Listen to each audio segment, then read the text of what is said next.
반갑습니다. 서울시의회 기획경제위원회 박유진 의원입니다. 기획경제위원회 가장 큰 어르신 의원님이 홍국표 의원님이시거든요. 잘 모시고 있습니다. 홍박 커플이라는 이름에 자랑스럽습니다. 그 의지가 늘 잘 받아들여져서 꼭 이렇게 저를 홍국표 의원님 다음으로 묶어주시는 그 정성이 아름답다 생각합니다. 내용을 듣고 있으면 하고 싶은 말이 차고 넘칩니다만 다 그런 게 공론의 공간의 의미이고 의외의 역할이겠죠. 오늘 드리는 주제는 그동안의 많은 이야기가 늘 뜨거웠지만요, 이제 지난번에 한강버스 특집편이었으면 오늘은 바로 감사의 정원입니다.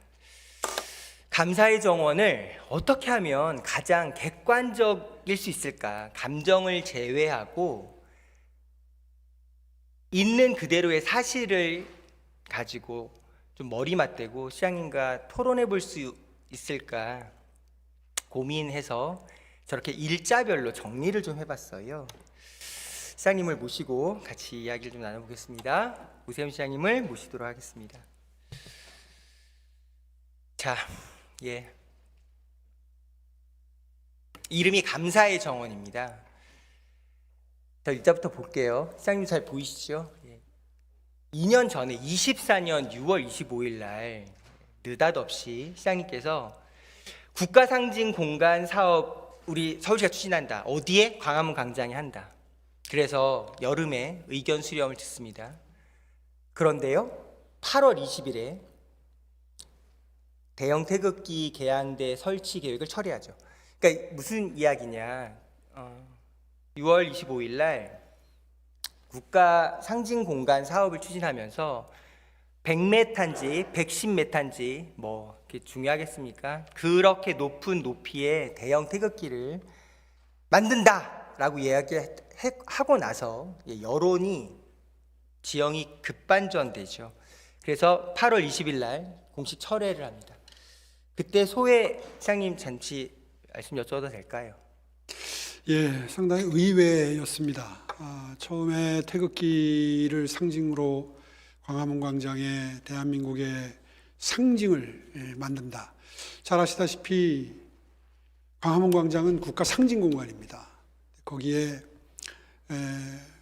이순신 장군의 호국 정신, 그리고 세종대왕의 애민 정신은 있는데 우리 대한민국의 정체성이 상징물이 없다, 이런 비판이 쭉 있어 왔고, 그런 비판을 의식을 해서 가장 대한민국을 상징할 수 있는 게 태극기라고 생각을 했는데, 태극기에 대해서 지나치게 높이 설정을 해서 그런지 상당한 비판이 있었고, 그래서 그 비판을 경청한 결과 이제 방향을 선회하게 된 거죠. 이렇게 여쭤보겠습니다, 시장님. 광화문 광장 한복판에 높이 100m짜리 대형 태극기가 걸리면 애국심이 올라갑니까? 애국심이 올라가는 분들도 계시겠지만 대한민국을 상징하는 건 아무래도 태극기 아니겠습니까? 대한민국을 상징하는 태극기가 100m 높이 위에서 펄럭이는 것이 마땅히 어울린다라고 판단하신 거죠? 그렇습니다. 여론은 왜 저렇게 안 좋아졌을까요? 그게 아마 여러 가지 이유가 있겠죠. 그 태극기가 특정 정치 성향의 분들을 상징하는 의미도 있을 거고요. 또 이 광화문 광장에 초대형 태극기가 걸리는 것에 대해서 아마 전체적인 광화문 광장의 디자인과 어울리지 않는다는 그런 미학적인 관점에서의 비판도 있었을 거고요. 반대하는 분들마다 논거는 다 달랐습니다. 생각이야 늘 다를 수 있으니까요. 그런데 시장님, 진짜 질문은 이겁니다. 이상하지 않습니까? 아니, 왜 서울시가 발표하고 여론이 안 좋아져서 불과 2달 만에 8월 20일 공식 철회를 할 수 있을까요? 순서가 반대여야 하지 않을까요? 국가 상징 공원에 무언가를 만든다고 하면 여론이 먼저 모여져야죠. 시민들이, 주권자들이 무엇을 원하는지를 충분히 듣고 이렇게 의견이 모였으니 이렇게 잘 만들겠습니다라고 발표해야 되는 게 온당한 상식이죠. 근데 우리는, 서울시는 한강버스부터 다른 이야기는 오늘 최대한 자제하겠습니다. 그냥 감사의 정원 이야기하는 주제에 집중해서 생각해 보십시오. 2달도 안 돼요. 6월 25일 날 그렇게 높이 100m짜리 대형 태극기 건다 발표하고 2달 만에 공식 철회입니다. 이게 온당한 행정의 자세일까요? 글쎄요, 당연히 국가 상징 공간에 국가 상징물이 필요하다는 판단은 아마 의원님도 동의하실 거고, 국가를 상징하는 상징물이 태극기라는 것도 당연히 동의하실 거고, 의원님 지금 서 계신 그 단상에 우리 시의원님 중에 한 분이 아마 제 기억에 한 서너 차례에 걸쳐서 태극기 개양을 요청하시는 그러니까요, 시장님 이런 겁니다. 기억하는데, 의견은 늘 다르잖아요. 그 얼마나 달랐으면, 얼마나 여론이 급 안 좋아졌으면 2달 뒤에 공식 철회를 했겠습니까? 그렇게 첨예할 수 있어요. 그런 과정이 선행이어야죠. 그런 과정, 서로의 생각 다르잖아요. 그걸 얼마든지 민주적으로 충분히 수기 토론 거쳐서 다수의 주권자가 이 아니면 좋겠습니다라고 합의돼서 공사하면 난리 납니까? 왜 그렇게 일이 안 된다는 걸 아마 여쭙고 그거는 있는 이렇게 거예요. 지금 기억이 되는데요. 당시에 아마 발표한 날짜가 일부러 6.25 날짜에 맞추어서 발표를 했을 겁니다. 당시에 그 6.25 참전 용사님들 모시고 아마 저희가 그 첫 계획을 발표했던 걸로 기억이 되는데, 그 날짜에 발표하는 것을 아마 오래전부터 준비를 했을 거예요. 그 날짜에 그냥 즉흥적으로 발표한 것은 아닐 겁니다. 그런 의미에서 서울시가 태극기 이상의 국가 상징물이 있었다면 모르겠으되 당연히 누구라도 다 동의할 걸로 예상이 되는 태극기를 발표를 했는데, 그것이 당시에 제 기억은 이렇습니다. 그게 처음에 제대로 된 디자인이 발표됐으면 그렇게까지 거부감이 안 생겼을 거예요. 그런데 처음에, 지금 표현이 좀 적절한지 모르겠는데, 몽당 연필처럼 그려가지고 나중에 제대로 된 디자인이 매우 유려한 태극기 개양대를 발표한다는 보관을 가지고 처음에 발표하는 것은 굉장히 좀 무성의하게 그림을 그렸어요. 그걸 보고 상당히 부정적인 여론이 형성이 됐는데 상당히 의외였습니다, 저로서는. 예, 시장님 여기서까지도 일하는 실무자를 탓해서는 안 되겠죠. 책임자 실제로 시장님입니다. 그랬습니다. 실제로 시장님 그랬어요. 책임자시고요. 이렇게 말씀드릴게요. 자, 지금 어제 화면이에요. 보시죠. 저랑 시장님이랑 나눴던 이 이야기, 저 110억 들어간 100m 태극기 개양대가 말이 됩니까? 라는 5분 발언 영상이 보시죠. 조회수가 122만 회인데요. 댓글이 약 7,000개예요. 시장님, 제가 댓글을 읽다 손가락이 아파서 못 읽을 정도예요. 생각해 보십시오. 고작 120만 회 정도 나오는 그 영상에 댓글이 7,000개 가까이 달렸다는 게 뭘 뜻할 걸까요? 그렇게 첨예하다는 겁니다. 대형 태극기를 거는 것이라는 그 단순한 행동, 그리고 결과가 결코 단순하지 않다는 뜻이에요. 저렇게 보는 관점에 따라서, 받아들이는 처지에 따라서 해석이 극과 극이에요. 그러니 지금까지 시장님과 제가 나눈 9분 동안의 시간에 한 줄 결론이 정해져 있는 겁니다. 서울시는 거의 정규 분포듯 양극단부터 가운데 수렴되는 얼마나 다양한 의견 분포가 있습니까? 시는 어떻게 행정을 처리해야 할까요? 국가 상징 공간에 태극기면 모두가 좋아할 테니 태극기 설치한다고 일단 발표부터 하자? 과연 그렇게 행정의 과정이 진행된다라고 어떤 사람이 받아들일 수 있을까? 그렇지 않겠죠? 지금까지 하나의 주제를 갖고 시장님과 말씀드린 겁니다. 저 감사의 정원 얘기 이전에 대형 태극기 문제가 왜 생겼냐? 의견은 다른데요. 다른 의견이 충분히 정교하게 깊고 넓게 수기되고 토론된 과정이 없었다는 겁니다. 그걸 여쭤본 거예요. 그걸 책임자로서 시장님은 어떻게 지금 해석하고 계신지, 받아들이고 계신지를 여쭙고 있는데, 시장님은 여전히 또 남 탓이에요. 실무자가 디자인을 구리게 했다는 둥. 그게 원인이었어요. 부정적인 여론이 먼저 생겨서 그렇게 아니 일이 그렇게 진행돼서 되겠습니까, 시장님? 다시 한번 말씀드리면 전 세계의 대표 광장, 그 나라의 상징 공간에 국기가 없는 데는 없습니다. 그러니까 당연하게 생각했던 거죠. 그걸 무슨 수기가 꼭 필요한 거라고 지금에 와서 결과적으로 우리나라의 특이한 역사문화적인 환경 때문에 시장님 말씀은 이런 거예요. 시장님, 그러면 지금 대한민국 주권자, 서울 시민 1,000만 가까운 930만 명 주권자가, 대한민국 국민 5,200만 주권자가 다른 나라에는 멀쩡히 광장에 휘날리는 태극기, 그 나라의 국기를 우리는 받아들이지 못해서 반대의 여론이 높았던 겁니까? 그게 아니잖아요. 지금 시장님은 어떤 오해를 불러일으키는 말을 계속하고 계시냐면, 그건 주권자의 뜻 문제가 아니에요. 주권자의 뜻을 받아들이는 우리의 과정에 문제가 있다는 겁니다. 그걸 여쭙고 있는 거예요. 아니 태극기를 그 나라의 국기를 그 나라 상징 공간에 세우는데 별도의 의견 수렴 절차를 거쳐야 된다는 게 과연 합리적일까요? 예, 그거는 부정적인 여론을 이야기하는 주권자분들과 더 한번 얘기해 주시면 좋을 거고요. 네. 저 영상 내용 기억나시죠? 저 태극기 100m 높이에서 휘날리는 태극기가 어떤 본능적인 반발을 느끼는 분들의 의견이 이런 겁니다. 대형 태극기 논쟁이 남북 간의 역사에 저 70년대 대성초등학교 때부터 서로가 먼저 더 높이 세운다라고 한 게 98m까지 올라왔던 북한 쪽 대형 인공기가 마지막이었어요. 그렇게 해서 몇십 년이 지났거든요. 그걸 2026년 이 대관절, 이 오늘의 현실에 우리가 더 높지 100m 대형 태극기 광화문광장에 빡!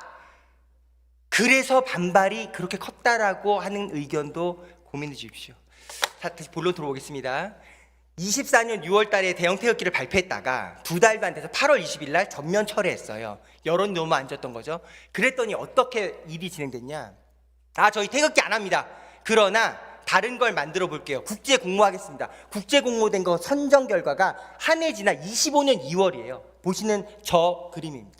저걸 감사의 정원이라고 한 거죠. 감사의 정원 때 이렇게 말씀합니다. 6월 달에 원래는 UN 참전국 22개 나라를 형상해서 22개 기둥이었는데 한국 빠지면 안 된다. 그래서 23개로 늘리는 걸 6월 달에 결정을 해요. 7월 6일 날 기사가 나와요. 계획한 내용이 22개 참전국으로부터 그 석재를 기증받아서 세운다라고 하는데, 아래 보이시죠? 가장 많이 병사 보냈던 미국, 영국, 캐나다 다 빠졌어요. 8개 나라로 받는다라는 동의를 받았다 얘기했는데 지금 현재 결과 어떻습니까, 시장님? 몇 나라가 석재를 보낸다고 답이 왔나요? 지금 8개국입니다. 8개국. 우리 석재 받았습니까? 진행 중에 있습니다. 진행 중에 있는 거죠. 9개국인데요. 예. 3개국은 이미 도착을 했다고 그러네요. 네. 예, 이런 거 발표 질의할 때 미리 자료 다 보고 받으셨을 테니까요. 알고 계시리라 믿고 질문하고 있습니다. 생각해 보십시오, 시장님. 저 과정도 제가 지난번 한강버스 때도 저는 22년차 회사원이었다는 경험 말씀드리면서 저런 식으로 일 처리하는 회사원이 있다면 온전하게 회사 다닐 수 있겠습니까? 여쭤봤던 거 기억나실 겁니다. 생각해 보십시오. 지금 저 감사의 정원 공식 사업비가 얼마죠, 시장님? 209억입니다. 예, 209억입니다. 209억이에요. 209억이 들어간 저 사업에 계획이 뭐냐? 6.25 참전국의 용기를 기리는 감사의 정원 밭드로 총 모양이라고 하는 유려한 곡선에 22개 나라를 상징하는 돌기둥이 높이 7m가 쫙 깔리는 거잖아요. 세종대왕 동상 옆에. 그 나라의 동의를 먼저 구해야 되는 게 상식 아닙니까? 아니요, 그 오해가 크신데 오전에도 설명을 드렸던 것 같은데 석재는 우리나라가 하는 걸 원칙으로 했습니다. 처음에. 근데 중간에 총괄 건축가께서 의미를 담는 게 어떠냐? 그럼 어떤 의미입니까? 했더니 그 나라의 석재가 거기에 들어오면 더 의미가 크지 않겠습니까? 그것도 좋은 생각이시네요. 근데 다 동의가 될까요? 아마 다 동의가 되지는 않을 겁니다. 나라에 따라 사정이 다 다르기 때문에. 그러면은 보내올 수 있는 나라 것은 쓰기로 하는데 그것도 저게 지금 높이가 625를 상징해서 6m 25cm입니다. 6m 25cm의 저런 형상의 돌이 들어오긴 현실적으로 어렵지 않겠어요? 그걸 또 다듬어야 되니까. 그래서 모듈화하기로 한 겁니다. 그러니까 말하자면 지금 제가 정확한 크기는 모르는데 예를 들어서 여기 있는 이 모니터 크기 정도의 돌이 들어오면 그거를 짜맞춰서 거기에 그걸 집어넣는 겁니다. 그러니까 전체 돌을 다 쓰는 게 아니라 시장님. 그렇게 해서 일부라도 상징적 의미를 보충하자는 의미예요. 예, 시장님, 저 6월 9일 날 우리 22개 나라 참전국 기념하는 밭드로 총 모양의 감사의 정을 아까 조감도 자료 보셨죠? 저 조감도 자료 나왔을 때 조감도 자료 나올 때 네, 이게 전입니다. 조감도 자료 나올 때 보도 자료 내용 기억나세요? 저 때 뭐라고 얘기했는지? 지금처럼 하신 말씀이 저 때 공개됐을까요? 그렇지 않아요. 22개 나라의 참전국으로 석재 받아서 밭드로총 의미 살려서 참전국 기린다는 의미를 먼저 발표한다고요, 우리가. 그러니까 사람들이 그렇게 알고 있는 거죠. 그런데 실제로는 어떻다고요? 안 보내요. 안 보냈더니 말을 어떻게 바꾸냐? 아, 저희 걸 먼저 설치하고요, 갈아 낄게요. 아니, 우리 명색이 전 세계 글로벌 탑5를 자부하는 서울시 아닙니까? 서울시의 행정에 6.25 참전국 22개 나라를 기리는 이 아름다운 209억이 들어가는 감사의 정원을 만든다고 하는데 일이 이런 식으로 진행되는 게 상식적입니까, 시장님? 209억 중에 상당 부분은 지하에 들어가는 거고요. 네, 말씀 잘하셨습니다. 지하 잘 얘기하셨는데요. 아니 근데 그게 왜 그렇게 문제지요? 네, 그러니까 오늘 시간이 시장님과 저를 비롯해서 아마도 이 방송을 보고 계시는 주권자분들이 아니 처음에 많은 관심 22개국 가지실 중에 텐데요. 22개국 중에 다음은 몇 개 나라라도 그 나라에 돌이 들어오면 의미가 있겠다고 해서 계속 추진을 했는데 일을 하다 보니 그 모양의 돌이 들어와서 그 모양으로 다듬으려면 꽤 큰 돌이 들어와야 되니 일부 상징적인 부분에만 갈아 끼울 수 있도록 모듈화하자 이렇게 정리가 된 겁니다. 근데 뭐가 그렇게 크게 문제가 된다고 예. 그걸 예, 시장님 정말로 빌드업 잘해 주셨거든요. 딱 한 줄로 말씀드릴게요. 시장님의 워딩 때문입니다. 시장님의 말씀 때문이라고요. 서울시의 단어 때문이라고요. 시장님이 저랑 한강버스 때도 얘기하는 거 저 너무 지금 기시감이 들거든요. 한강버스가 왜 그렇게 문제일까요? 시장님만 모르시는 것 같아요. 한강버스를 바라보고 있는 거의 대다수의 시민들은 다 이렇게 생각했을 거라고 저는 단언할 수 있습니다. 아, 문제가 많을 것이다. 어려움 초반에 많이 겪을 것이다. 시행착오를 많이 겪을 것이다. 그거 다 몰라봐주는 사람 있을까요? 받아들일 수 있어요. 우리 다 회사도 다녀보고 일도 하고 장사도 하고 다 어른이잖아요. 그런데 왜 그렇게 사람들의 실망이 컸냐? 시장님이 단언하셨어요. 한강버스는 버스다. 한강버스 54분 안에 주파한다. 한강버스 24년 봄에 한다, 가을에 한다. 다 시장님의 워딩이에요. 이거 대중교통 맞다. 한강에서 아침 베이글, 저녁 베이글, 야경 즐기면서 그런 새로운 대중교통 열린다. 다 시장님의 워딩이라고요.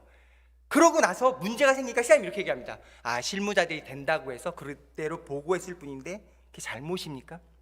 그 말씀을 듣는 많은 분들은 얼마나 기함했겠습니까? 똑같습니다. 감사의 정원도 처음부터 22개 나라의 돌기둥 받아와서 설치한다라고 발표한 게 서울시라고요. 다들 문제가 있을 수 있지. 돌 오는 거 어려움 겪을 수 있겠지. 몇 나라는 보낼 수도 있고 몇 나라는 늦게 올 수도 있겠지. 다 이해할 수 있는 시민들의 집단 지성이라고요. 근데 우리가 먼저 22개 나라 마치 사전동의를 다 받은 것처럼 이미 그 나라에 아니 온 것처럼 처음부터 그렇게 얘기한 우리의 잘못이라는 생각은 안 드시나요? 아니 처음부터 그러면은 안 올 걸 전제로 해가지고 오면 아니죠. 받고 이렇게 발표합니까? 처음부터 우리는 그 뭐가 그렇게 문제입니까 그게? 예, 시장님 진짜 제가 시장님이랑 오늘 이제 아니, 20번째 이게- 시력 질문인데요. 이게 상대 나라의 호의에 기대는 거지 무슨 보내줘야 될 의무가 있는 것도 아니고 책임이 있는 것도 아닌데 정말 말씀 그 잘하셨는데요. 나라에서 안 보낼 수 있는 상대방 거죠. 나라의 호의에 기대하는 거라면 먼저 그걸 받아들이겠다 기대한 사람이 먼저 말하는 게 예인가요? 그렇게 무례가 어디 있습니까? 저는 저 뒤에 나오는 기사 보고 정말 기사를 읽는데 얼굴이 벌겋게 되는 느낌을 받았어요. 왜? 시장님 방금 말씀하신 것처럼 지하가 원래 메인이었거든요. 저 써있죠? 전면 철회. 세상에 저렇게 일하는 서울시 행정 있습니까? 뭘 전면 철회했습니까?